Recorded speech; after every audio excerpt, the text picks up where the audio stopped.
नमस्कार दोस्तों, मैं हूं सचिन मुरारी और आज है दिनांक 14 सितंबर। आज के दिन ही हम लोग हिंदी दिवस मनाते हैं पूरे भारत में और अनेक लोगों द्वारा यह दिवस मनाया जाता है जो कि विश्व के अलग अलग कोनों में भी हैं। और यह एक बहुत गर्व की बात है हमारे लिए। और आज के दिन रविवार है, इसलिए आज कई सारे विद्यालय बंद हैं। सभी विद्यालय बंद हैं। कई सारे विद्यालय इस दिवस में कई अनेक प्रतियोगिताएं आयोजित करवाते हैं, जैसे कि निबंध लेखन प्रतियोगिता, कविता पाठन प्रतियोगिता और श्रुतलेख प्रतियोगिता। हमारे विद्यालय में भी कल दिनांक 13 सितंबर को यह प्रतियोगिताएं आयोजित हुई और उनमें मैंने दो प्रतियोगिताओं में प्रतिभाग किया जो थी निबंध लेखन प्रतियोगिता और श्रुतलेख प्रतियोगिता। तो श्रुतलेख प्रतियोगिता में हमें 40 शब्द आगे से अध्यापक द्वारा बताए गए, बोले गए और हमने सुनकर उन शब्दों को अपनी पुस्तिका में छापा, पुस्तिका में लिखा। और 40 शब्द में से दोस्तों मेरे 33 शब्द सही हुए और बाकी 7 शब्द गलत हुए। तो इससे यह हमें ज्ञात होता है कि हम अपने आप को हिंदी भाषी कहते हैं, परंतु हमारी हिंदी भाषा कितनी कमज़ोर है। दोस्तों, हिंदी भाषा को मजबूत करने का एक बहुत ही सरल तरीका है, बहुत ज़्यादा पढ़ना। जैसे कि हम अखबार पढ़ें या कोई भी चीज़ पढ़ें, कहानियाँ पढ़ें, अलग अलग चीज़ें पढ़ें, अलग अलग पुस्तिकाएँ पढ़ें। परंतु आजकल के युवा या आजकल के लोग यह सोचते हैं कि हिंदी में अलग अलग साहित्य पुस्तिकाएं वगैरह वगैरह पढ़ने की बजाय अगर हम अंग्रेजी की पुस्तिकाएं पढ़ें, अंग्रेजी की कहानियाँ पढ़ें, तो हमारी अंग्रेजी बेहतर होगी और भविष्य में हमें ज़्यादा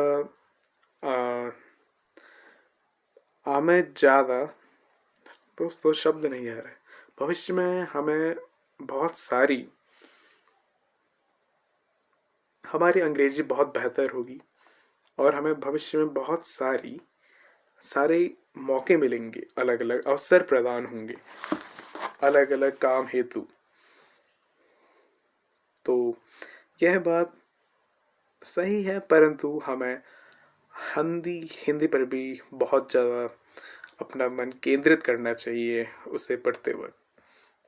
अब दोस्तों, मैं ऐसा क्यों कह रहा हूँ कि हमें हिंदी बहुत पढ़नी चाहिए। तो दोस्तों, मैं सोचता हूँ कि जब हम लोग हिंदी भाषा का प्रयोग करते हैं तो हमारे 100 में से लगभग 50 शब्द तो अंग्रेजी के होते हैं। उसमें से कई सारे ऐसे शब्द हैं जिन्हें हमें यह ज्ञात ही नहीं रहता, हमें यह ध्यान ही नहीं रहता कि हिंदी में इन शब्दों को बोलते क्या हैं। और जब हम अंग्रेजी में बात करते हैं तब हमें कई सारे अंग्रेजी शब्द ध्यान में नहीं आते हैं कि हिंदी में वो क्या बोलते हैं। तो हम अंग्रेजी सीखने चले थे, हमसे वो भी नहीं हो पा रहा है। हम हिंदी सीखने, हमारी हिंदी मातृभाषा थी, हमसे वो भी नहीं हो पा रही है। तो जैसे कि हम बीच में फंस चुके हैं। अमेरिकी निवासी जो हैं, अमेरिकी लोग हैं, वो बस अंग्रेजी ही बोल रहे हैं, वो ऐसे अलग अलग भाषाओं में हाथ नहीं मार रहे हैं। तो जिस कारण उनकी अंग्रेजी बहुत अच्छी है, उनकी अंग्रेजी विश्व भर में जानी जाती है। और अंग्रेज लोग हैं, वो अंग्रेजी बोलते हैं, बाकी अलग अलग भाषाएं नहीं बोलते हैं, तो उनकी अंग्रेजी बहुत विख्यात है विश्व भर में। और वही अंग्रेज जब हमारे भारत में आए थे, उन्होंने अंग्रेजी फैला दी। सभी आधिकारिक कार्य, सभी नौकरियां वगैरह सब अंग्रेजी में ही होने लगी। तो अब लोग अंग्रेजी सीखने पर ज़्यादा ध्यान लगा रहे हैं और ज़्यादा समय दे रहे हैं। दोस्तों, कई सारे लोग हैं विश्व भर में जो अलग अलग भाषाएं सीखने में बहुत अधिक दिलचस्पी रखते हैं। और इन्हीं में से एक व्यक्ति के बारे में आपको बताना चाहूँगा। वो व्यक्ति ने एक डाला दृश्य डाला हमारे इन हमारी शब्द नहीं आ रहा। उस व्यक्ति ने एक दृश्य डाला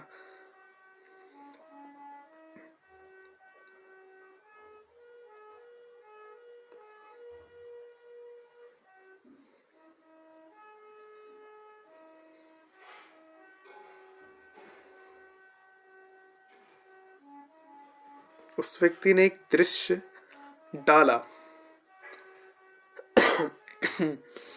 दोस्तों, जो मैं शब्द बोलने वाला हूँ, जो मैं संज्ञा बोलने वाला हूँ, उसके लिए तो हिंदी में कोई शब्द उपलब्ध ही नहीं है।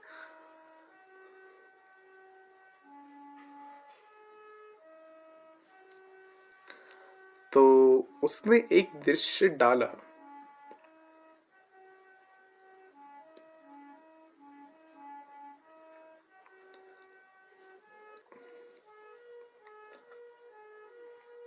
चलो दोस्तों, उस अमेरिकी नागरिक ने एक दृश्य डाला और वो दृश्य को मैंने ध्यान से सुना। उसमें वो व्यक्ति बता रहा था कि मैं बहुभाषी बनना चाहता हूँ और मैं अनेक भाषाएं सीखना चाहता हूँ, जिसमें से एक हिंदी भी मैं सीखना चाहता हूँ, क्योंकि हिंदी भाषी अनेक लोग हैं इस दुनिया में। अगर मैं हिंदी सीख लूँ तो मैं उन सब लोगों से बात करने में सक्षम हो सकूँगा। तो यह विचार के साथ उसने लगभग 5 अध्यापक किराए पर ले लिए ताकि वह उनके साथ अध्ययन कर सके हिंदी का और अपनी हिंदी भाषा सीख सके। परंतु जब उसने यह प्रार्थना की कि अध्यापकों से कि एक बार आप सभी हिंदी बोलिए, आखिर मैं देखना चाहता हूँ, आखिर मैं सुनना चाहता हूँ कि हिंदी सुनने में कानों में कैसी लगती है। तो उसने ऐसा बोला तो पांचों अध्यापकों ने एक के बाद एक हिंदी में लगभग कुछ वाक्य बोले, लगभग 10-15 वाक्य बोले, जैसे मैं अभी बोल रहा हूँ। और उसने भी यह पाया कि लगभग ये तो मेरी भाषा जो कि अमेरिकी है वही बोल रहे हैं, ये तो अंग्रेजी ही बोल रहे हैं, कुछ कुछ शब्द हिंदी के हैं। उसने यह सोचा। दरअसल बात ये थी कि जो शिक्षक थे वो हिंदी में बोल रहे थे और कुछ कुछ शब्द अंग्रेजी के प्रयोग कर रहे थे, परंतु उसने यह महसूस किया कि ये तो अंग्रेजी बोल रहे हैं, कुछ कुछ शब्द हिंदी के बोल रहे हैं। तो दूसरे अध्यापक ने जब बोला तो उसने फिर से यह महसूस किया ये भी ऐसा ही कर रहे हैं। तीसरे चौथे पांचवें अध्यापकों को जब उसने सुना तो उसको यह बात समझ आ गई थी कि हर एक भारतीय, कई सारे भारतीय जो हिंदी बोलते हैं वो अंग्रेजी बढ़िया तरह से बोल सकते हैं, तो आखिर हिंदी सीखने का फ़ायदा क्या। वह व्यक्ति ने बताया कि वो भविष्य में जो भी अलग अलग अनेक अनेक भाषाएं सीखता है, जैसे रूसी, इटाली और कई सारी भाषाएं, जैसे स्पेनिश भाषा सीखता है, तो वो चाहता है कि वो भाषा पूरी वही भाषा बोले, अलग अलग भाषा के शब्दों का प्रयोग ना करे। उसने एक उदाहरण दिया कि जब मैं चीन गया था और मैं चीनी भाषा बोल रहा था तो कई बार मैं अटका, तो चीनी व्यक्तियों ने मुझसे अंग्रेजी में बोलने की कोशिश की और वह व्यक्ति ने साफ मना कर दिया, वो अमेरिकी व्यक्ति ने साफ मना कर दिया कि नहीं, मुझे अंग्रेजी ज्ञात नहीं, कृपया आप हिंदी में चीनी में ही मुझसे बात करें। इस प्रकार उसने अपनी चीनी बहुत अच्छी की और वो उसका आप कहना समझ गए होंगे कि वो चाहता है कि भाषा वो शुद्ध बोले, परंतु हर एक भारतीय कई सारे अंग्रेजी शब्दों का प्रयोग करता है बोलते हुए। और अगर वो भारत आने के लिए हिंदी ना भी सीखे तो अंग्रेजी से अपना काम चला सकता है, तो उसको हिंदी का ज़्यादा महत्व नहीं लगा। और हिंदी काफ़ी कठिन भाषा भी है, हिंदी की लिपि एकदम अलग ही है अंग्रेजी की रोमन लिपि से, और हिंदी सीखने में बहुत ज़्यादा समय लगता है, तो इसलिए उसने हिंदी नहीं सीखी। दोस्तों, आप मुझसे पूछेंगे कि सचिन इसे सही कैसे किया जाए तुम्हारे हिसाब से, तो मैं बोलूँगा कि मित्रों इसका एक आसान तरीका है। जैसे कि हमारी आधिकारिक भाषा जो है वो खड़ी बोली हिंदी को बनाया गया है और खड़ी बोली हिंदी में ही अनेक काव्य, अनेक साहित्य के साहित्य लिखे गए हैं। और ये जो खड़ी बोली हिंदी है इसमें आप जब बोलेंगे तो आपको लगभग सभी हिंदी शब्दों का प्रयोग मिलेगा, बहुत कम अंग्रेजी शब्दों का प्रयोग मिलेगा, ना के बराबर मिलेगा। यह मेरी पुस्तक है कक्षा 12 की और इसमें एक पाठ है काले मेघा पानी दे। इसमें लिखा है, उन लोगों के 2 नाम थे, इंद्र सेना या मेढक मंडली, बिल्कुल एक दूसरे के विपरीत। जो लोग उनके नग्न स्वरूप शरीर, उनके उछल कूद, उनके शोर शराबे और उनके कारण गली में होने वाली कीचड़ कांधों से चिरते थे, वे उन्हें कहते थे मेढक मंडली। उनकी अगवानी गालियों से होती थी। वे होते थे 10-12, 12 से 16-18 वर्ष के लड़के, सांवला नंगा बदन, सिर्फ एक जांघिया या कभी कभी सिर्फ लंगोटी। एक जगह इकट्ठे होते थे। पहला जयकारा लगता था, बोल गंगा मैया की जय। जयकारा सुनते ही लोग सावधान हो जाते थे। स्त्रियां और लड़कियां छज्जे बारजे से झांकने लगती थी और यह विचित्र नग्न धड़ंग टोली उछलती कूदती संवेद पुकार करती लगाती थी। दोस्तों, जब आप लोगों ने यह अंश सुना होगा तो एक भी अंग्रेजी शब्द का प्रयोग इसमें नहीं किया है। तो यही मैं चाहता हूँ। हम लोग जो आज के समय में हिंदी अंग्रेजी मिला जुला की भाषा बोलते हैं, ये बड़ी अपवित्र, बड़ी अजीब सी प्रतीत होती है कानों में। हालांकि दोस्तों, हमारा काम चल जाता है, सब लोग हमारी बात समझ पाते हैं, लेकिन ये हम हिंदी नहीं बोल रहे हैं। ऐसे हमारी हिंदी धीरे धीरे मरती जा रही है। सभी नौकरियां, विद्यालयों में अंग्रेजी पढ़ाना अनिवार्य हो गया है। 12वीं कक्षा तक अंग्रेजी पढ़ाई जाती है, परंतु हिंदी भाषा को 10वीं के बाद ही बच्चे छोड़ सकते हैं और हिंदी बच्चों को कठिन लगती है। बच्चों को यह प्रतीत होता है कि हिंदी की हमारे जीवन में आवश्यकता ही नहीं है। नौकरी पानी या आगे को कुछ भी काम करना है तो अंग्रेजी ही ज़्यादा सर्वोपरि है हिंदी से। इसलिए वो हिंदी सीखना ही नहीं चाहते। वो चाहते हैं कि इतनी कठिन भाषा जो हम बचपन से बोलते ही हैं, जो हमें आती ही है, छोड़ो, उसे क्यों पढ़ना है। इसलिए वो 11वीं कक्षा से हिंदी को अलविदा कह देते हैं। तो दोस्तों, मेरे हिसाब से पहला तो हमारे देश में सरकार को यह करना चाहिए कि हिंदी भाषा को सभी 12वीं तक के बच्चों के लिए अनिवार्य कर देना चाहिए। और हम यह भी जानते हैं कि हमारे देश के दक्षिण भाग में अनेकों भाषाएं बोली जाती हैं, जैसे कि कर्नाटका में कन्नड़, तमिलनाडु में तमिल, केरला में मलयालम, आंध्र प्रदेश में तेलुगु और ओडिशा में ओडिया। तो दोस्तों मेरा मतलब कहना ये है कि उनकी भी अपनी भाषा का अपना महत्व है, ज़्यादा महत्व है हिंदी से उनके लिए, उनकी भाषा का। तो हिंदी को धीरे धीरे उनके पाठ्यक्रम में थोड़ा थोड़ा शामिल किया जाए और उनकी भाषा को पूरा महत्व दिया जाए। बस मेरे हिसाब से हिंदी को ऊपरी तौर पर हल्का हल्का अध्ययन करवाना चाहिए उन लोगों को। और हमें भी, हमारे यहाँ भी, हमें भी उनकी भाषाएं पढ़ने का मौका मिलना चाहिए, ताकि दोनों संस्कृतियाँ आपस में मिल सकें। दोस्तों, मैं एक बात कहना चाहता हूँ। कल हमारे विद्यालय में अनेकों प्रतियोगिताएं हुई, निबंध लेखन हुआ, उसका विषय था राष्ट्र निर्माण में हिंदी का महत्व।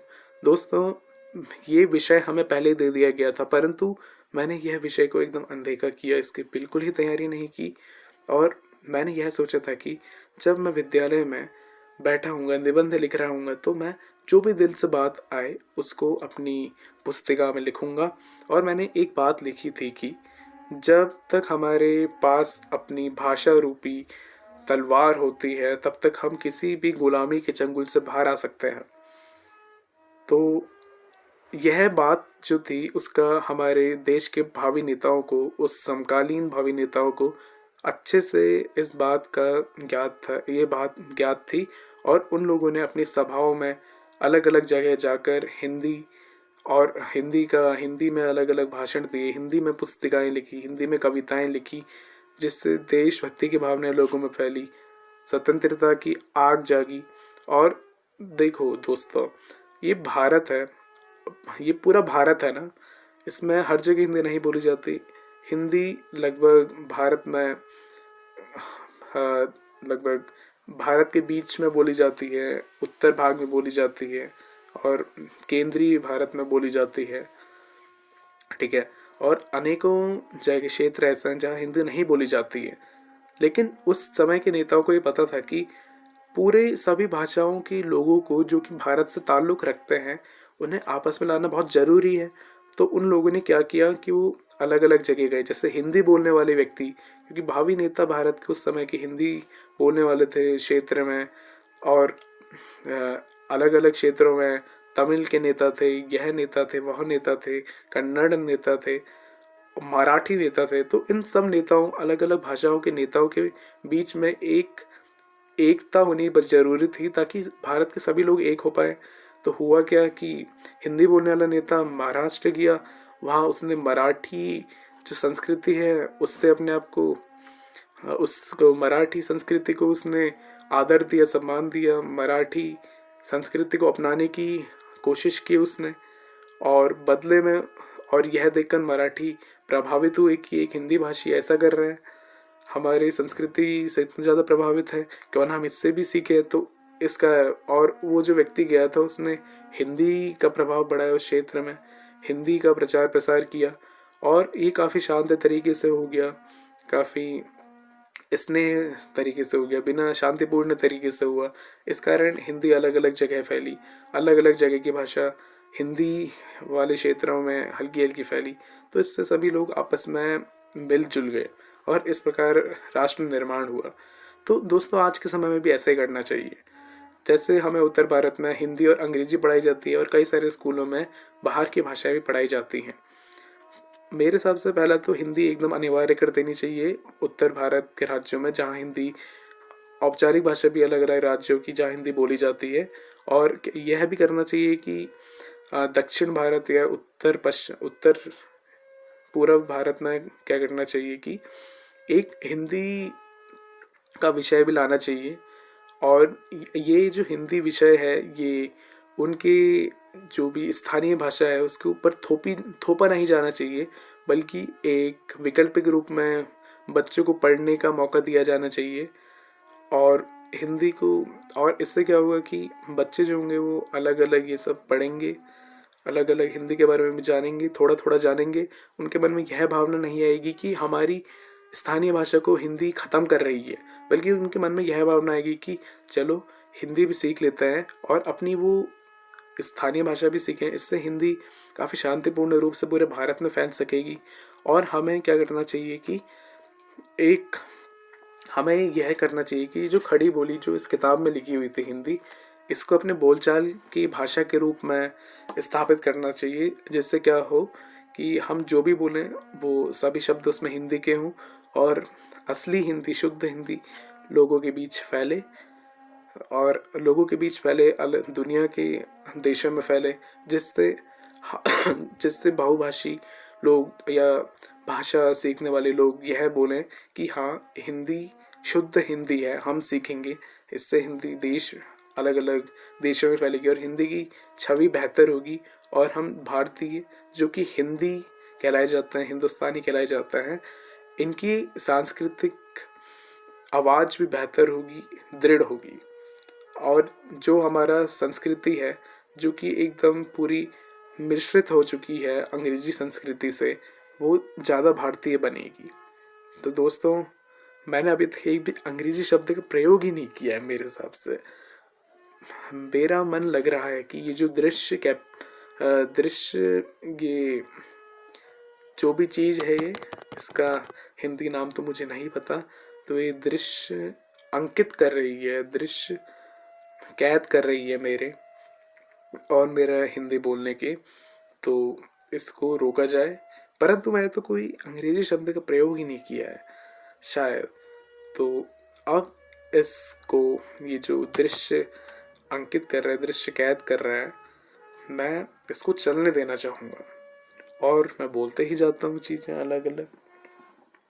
तो दोस्तों, अब क्या बोला जाए? तो सोचना पड़ेगा क्या बोला जाए। हाँ दोस्तों, ये कठिन होगा। मेरे आसपास कई सारी चीज़ें रखी हुई हैं इस कमरे में। तो अब मैं आप लोगों को विश्लेषण करके बताऊंगा कि क्या क्या चीज़ें हैं। सबसे पहले जो मेरे सामने चीज़ है, मुझे उसका हिंदी में नाम नहीं पता है, तो यह मैं चीज़ बोलूँगा तो अभी वीडियो समाप्त हो जाएगी। परंतु मुझे वीडियो को बहुत लंबा करना है। परंतु यह प्राकृतिक रूप से ये झूठी वीडियो, मैंने वीडियो शब्द बोल दिया। मैं कई समय से सोच रहा था कि ये शब्द ना बोला जाए, परंतु मैंने ये शब्द बोल ही दिया। अलविदा मित्रों।